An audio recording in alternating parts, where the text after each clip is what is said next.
Sounds good. Want to call this one for us, Lyndon? Sure, we finally got some girls on the track, which is great to see.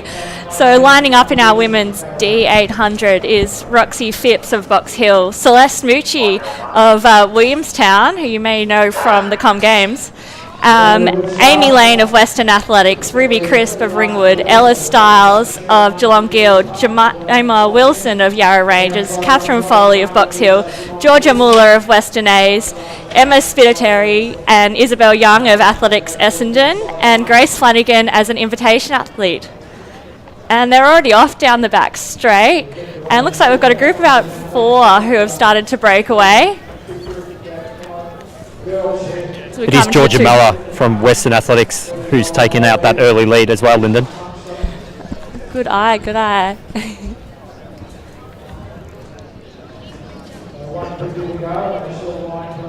A really tight bunch at the front here. It's hard to really pick who has taken the lead.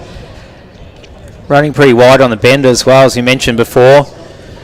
Might be necessary in some races, but not ideal. You always sort of want to run closer to the rails, don't you? Run less distance, Lyndon.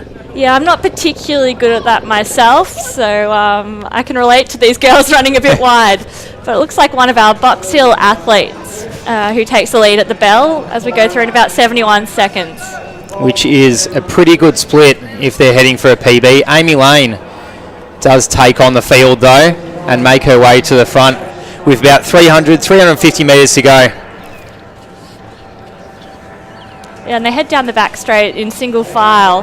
So it'll be interesting to see how much movement we get through here, remembering that back straight is probably the more protected part of the race. Keep an eye out on Ruby Crisp as well from Ringwood. She does look pretty comfortable there in second place, so it will be a bit of a battle for the last 200 metres here.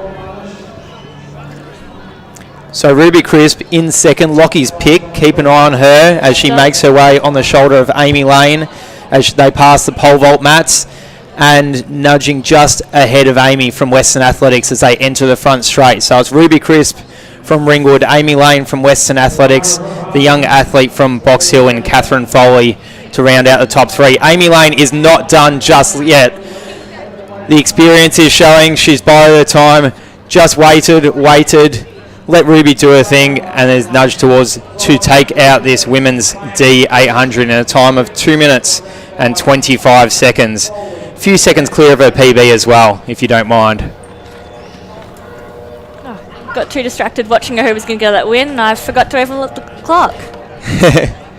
Not a bad time. Ruby would have got a PB there as well by a couple of seconds in the 2:26s. So some pretty good racing tonight. Each race has kind of been a bit different though. We've seen some tactical pack racing. We've seen some athletes taking it from the gun. Wouldn't have minded seeing a pacemaker in that one as well. So not all races are able to have a pacemaker. I think it's a bit of luck of the draw, unfortunately. Throwing a girls race in there has given our male pacer a bit more recovery time.